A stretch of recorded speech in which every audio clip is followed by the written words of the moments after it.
We are all struggling right now. For example, I wake up every day at 6 a.m. and work until 9 p.m., barely making enough to get by. I hope the next president will do something to save us from these difficult times. This is not the time to talk about the differences between political parties. Now is the time to focus on unity, not on division, for that is the only way we'll be able to grow as a nation. I hope that the new president does not hurt the people. Even though things might not get the way the president envisions, what is important is that he or she makes the effort to make things happen.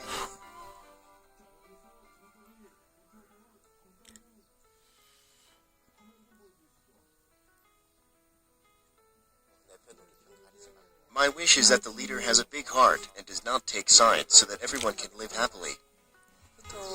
The country is split. There needs to be interaction with the people.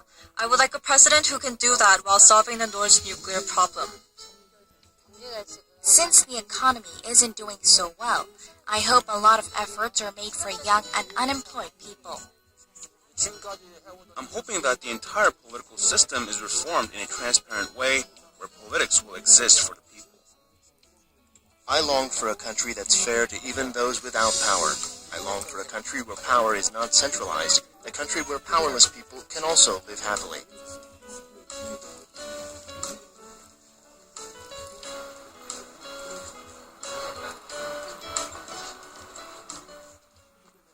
So those are South Koreans' message to the new president and what they want in their leaders. Now, we're going to check back with our Yoon-shin. She is still at the Gwanghwamun Square where we earlier saw celebrations by the supporters of Moon Jae-in and where he claimed victory in the 2017 presidential election. We now know that Moon Jae-in is back at his private residence where he'll have to say farewell, bid farewell in a couple hours from now, but let's go back to our Yoon-shin. Yoon-shin, so what are you now feeling, hearing, and seeing? Hi, Kanya. So I'm here at Seoul Central Gwanghwamun Square where candlelight vigils were held for months, triggered by the massive corruption scandal broke out last fall. Now, no more candles. There's loud music and bright neon signs and lights that are filling up the atmosphere, marking a new beginning of a chapter in Korean history as Democratic Party's Moon Jae-in has claimed victory in the 19th presidential election.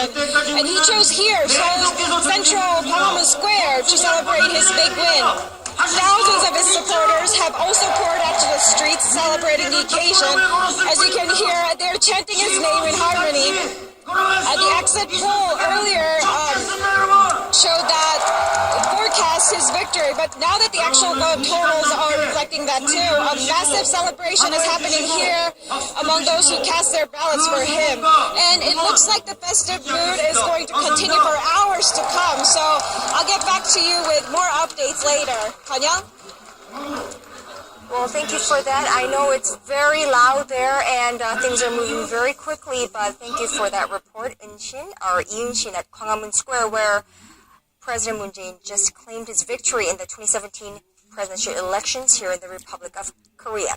Now, usually when a new president is chosen, the president-elect is given some time to recruit a transition committee and effectively speed up the confirmation process for key cabinet members. But that's not the case this time. Because this Korean election, the law dictates that a new president-elect takes office immediately after being elected in case a former president has been impeached, the first in Korean history. Our Kim Jung-soo tells us how the transition process is shaping up this time around. In a speech last week, acting President Hwang Kyo-won said he is ready to step down from his current job, but also offered to help the next administration settle in. I will resign from my position as soon as the election results are out. However, I will talk with the incoming president regarding potential vacuums that could form in the management of state affairs. Under normal circumstances, the president-elect is authorized by law to create his or her own transition committee, which gives them a head start of roughly 60 days before they're officially sworn into the office. Former President Park Geun-hye had the advantage. In February 2013, 17 days before she officially began her term as president, Park had nominated Chung Hong-won for prime minister, who was confirmed in advance by the National Assembly. That way, Chung was able to begin his term as Prime Minister on February 26, just a day after Park herself was inaugurated. What's more, even before Chung was confirmed by Parliament, he was authorized to nominate Hwang Kyo-won for Justice Minister. So Hwang was already in place as a government minister in the first week of March, and Park Geun-hye was able to hold her first official cabinet meeting less than 3 weeks after she was sworn in. But the nation's next leader will be sworn in a matter of hours, which means he will not enjoy the benefits of a transition team. In the highly likely scenario of a Moon Jae-in presidency, Moon will be able to form a planning and counseling team resembling a transition committee. But it's generally believed that he would forego that option to turn his attention directly to tackling state affairs. One way Moon could expedite his transition is by appointing deputy-level ministers that do not need to be confirmed. Pundits speculate that at this rate, the incoming cabinet will only take shape around late May or early June. Kim Jung-soo, Arirang News.